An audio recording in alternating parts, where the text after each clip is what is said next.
If you feel like learning a language is hard, you're probably right, but it doesn't have to be. I've talked to a lot of people who want to learn languages, and I've noticed that there's two main things that tend to separate those who succeed doing it and those who fail. And I myself went from failing to now speaking four languages fluently once I learned these things. So today I just want to share those with you and teach you how you can apply them to go from struggling, overwhelmed, and not really enjoying your language learning to feeling like it's actually super duper easy and really chill. The first thing I notice is that successful language learners tend to have a very good idea of their why, and they also manufacture some sort of a need. A few years ago, I was having lunch with my girlfriend at the school, and we were speaking Spanish. And so this guy next to us asked us like, "Oh, is that Spanish?" And we said, "Yeah." And he started talking about languages and how he had many languages that he wanted to speak and stuff like that. But I noticed that the guy basically spoke no languages, despite him saying that he sort of spoke like five of them. And he also just had these very vague reasons for why. Like he just spoke about like, oh, well, this kind of seems cool and I want to learn this because whatever reason, right? And I noticed that this is a very common pattern among people who never really get anywhere in language learning. And there's no shade to that guy in particular, but I see this all the time. Meanwhile, the people who succeed and who do very well, who get completely fluent and enjoy their language learning, they tend to be the very obsessed people. The people who succeed learning Japanese and Korean the most tend to be the people who are completely obsessed with like anime or K-pop. It's not those who are, having all these pretty study routines and who sit down to like put in a good bit of effort and who kind of want to learn the language just because it's like, oh, it's a cool country or it's a cool culture, whatever. They're the people who are completely obsessed with it. And it reminds me of when I started learning English like 10 years ago, 10, 12, I don't know, a long time ago. I did it pretty much only because I wanted to understand video game YouTubers and like play my favorite video games. And so everything was in English. And to watch and to enjoy these things that I enjoyed the most in my life at that point, I needed to speak the language. And so not only did it become way more fun because I was doing things that I was enjoying, but it also became way more fun because I had a super strong reason to do it. And it just became part of my life. And just like a crackhead, you can't really get a crackhead to stop smoking crack, or at least it's very hard, right? And so if you're super addicted to something, like you're gonna find a way to do it. And no matter if you have like not the best circumstances or anything, you're probably gonna do it, right? What a way to make smoking crack inspirational. But like seriously, I think it's a good analogy because you just need to find something that you truly, truly love, right? That you're truly passionate about, and you need to connect it to the language somehow. Because then when those two things are connected, you're gonna want to do it, and nobody's gonna be able to stop you. So whatever that thing is for you, that's up to you to decide. It obviously will depend on your age and interest and gender and whatever, right? But I think many times it's like a part of the culture. It's something that drew you to the country in the first place. And why I said manufacture a need at first is because you're not always gonna like find this need. You're kind of gonna have to manufacture it sometimes. Like for example, with Japanese, I didn't have the strongest reason originally. Like I wasn't completely obsessed with anime or anything. And despite that, I speak Japanese pretty fluently now, right? I've been consistent with it for a few years. And so for me, it was a combination of like finding Japanese artists that I really liked, finding Japanese TV shows, finding YouTubers that I really liked. Traveling there also helped, of course. And even just like cooking Japanese food, like anything that gave me a reminder of like Japanese in my life, that really helped. And I think that is an extremely underrated thing that I see every successful language learner have in common pretty much.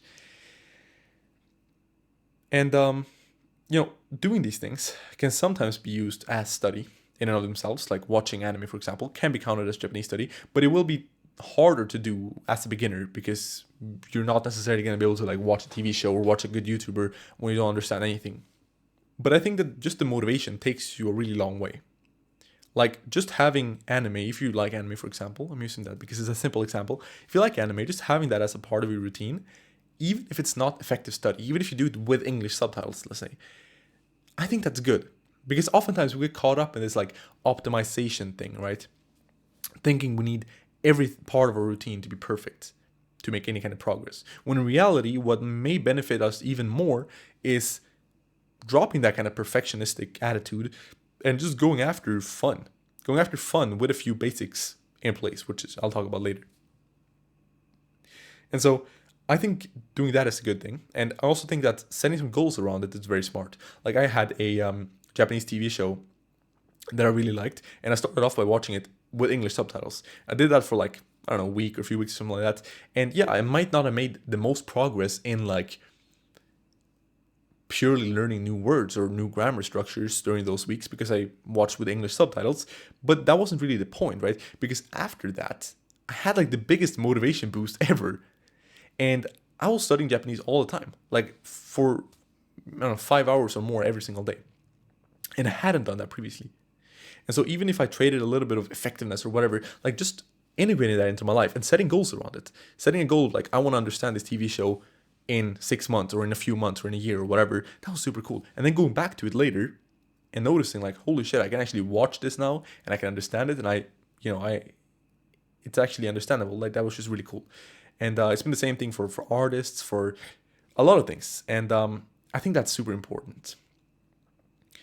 And so when you do this, language learning becomes really easy and really chill because you actually want to do it. And it stops becoming a chore and just becomes something that you really look forward to.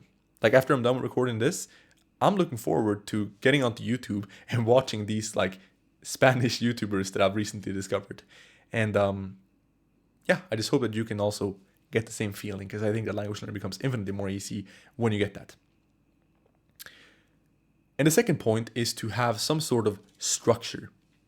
Now, this is kind of a sad thing, I think, because a lot of people have the first part.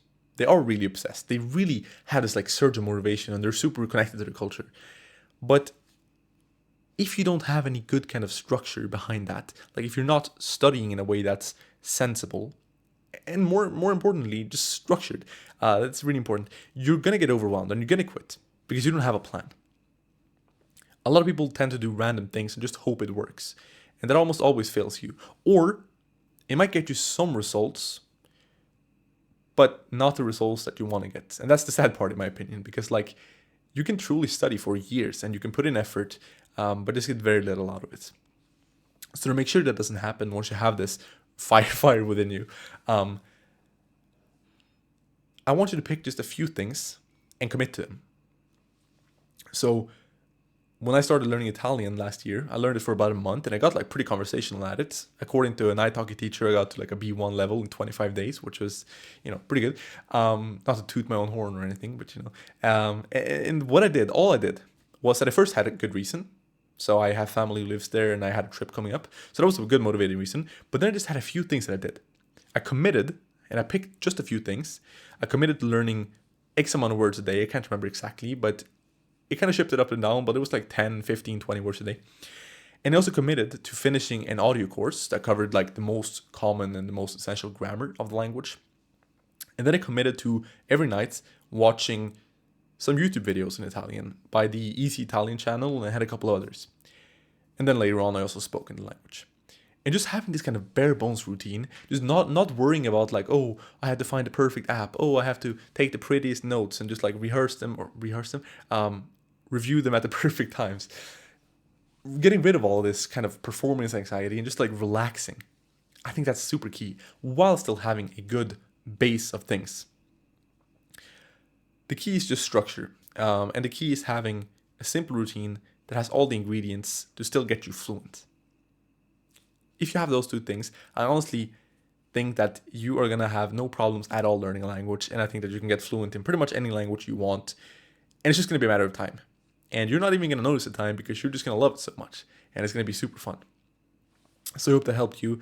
And if you want to get more of a full guide to how to learn a language, because these were just 2 tidbits, you should check out the video on screen right here where I go over my full guide to language learning. Thank you for watching. I appreciate you. And until next time, keep learning.